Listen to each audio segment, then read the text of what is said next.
Rotation शुरू होगी 5 second बाद।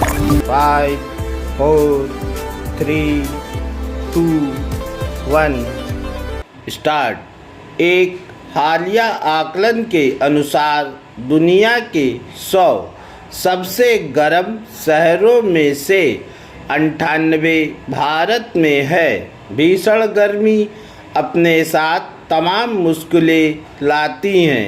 ये मुश्किलें उस तबके के लिए और विकराल बन जाती हैं जिन्हें आजीविका के लिए खुले आसमान के नीचे काम करना पड़ता है।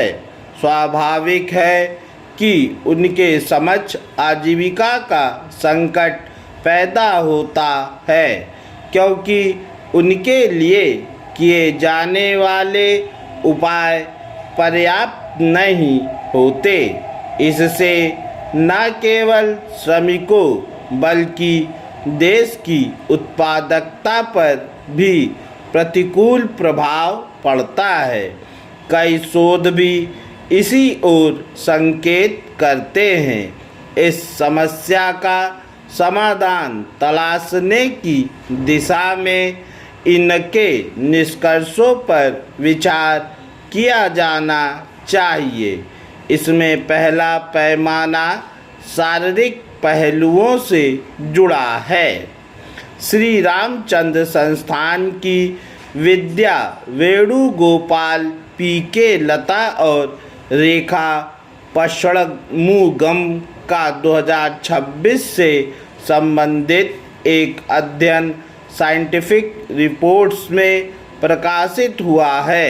इसमें तमिलनाडु के 11 जिलों के उन 1560 श्रमिकों की गतिविधियों पर 2 वर्ष तक नज़र रखी गई, जिन्हें कामकाज के लिए बाहर निकलना पड़ता था। अध्ययन में सामने आया कि गर्मियों के दौरान औसत तापमान 29.9 डिग्री सेल्सियस था, जो 27.5 डिग्री सेल्सियस की अधिकतम बर्दाश्त योग्य सीमा से भी ऊपर था। अंतर्राष्ट्रीय मानकों के अनुसार तापमान की इस सीमा से ऊपर निरंतर भारी काम करना असुरक्षित माना जाता है। पर्यवेक्षण समीक्षा के अधीन 88% श्रमिकों को इस उच्च तापीय परिस्थितियों में काम करना पड़ता है। इनमें से 61% की उत्पादकता में गिरावट दर्ज की गई। भीषण गर्मी के संपर्क में आने वाले श्रमिकों की उत्पादकता में गिरावट की आशंका भी 1.5 गुना अधिक थी। इनमें 15% कर्मियों के समक्ष रोजगार छिनने का संकट भी मंडराया, जबकि सर्दियों में उनका प्रतिशत 9.3 ही रहा। दूसरा पहलू वृहद आर्थिक स्तर से जुड़ा है। जर्नल ऑफ पॉलिटिकल इकोनॉमी में सोमनाथन और उनकी टीम का उत्पादकता और श्रम आपूर्ति पर तापमान के प्रभाव शीर्षक से एक शोध प्रकाशित हुआ था। इसमें सूरत के बुनकरों, एनसीआर और हैदराबाद की गारमेंट सिलाई लाइनों और भिलाई मिल में स्टील शिफ्टों की परिस्थितियों का विश्लेषण किया गया।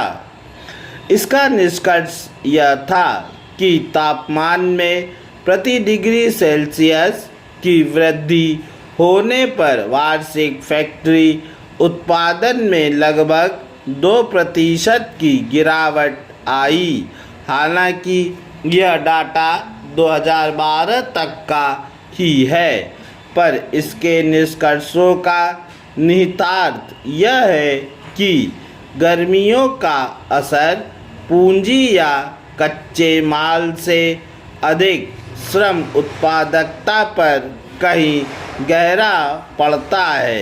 कामकाजी स्थल के भीतर एयर कंडीशनर उत्पादकता में गिरावट को तो थाम सकता है। पूर्ण विराम।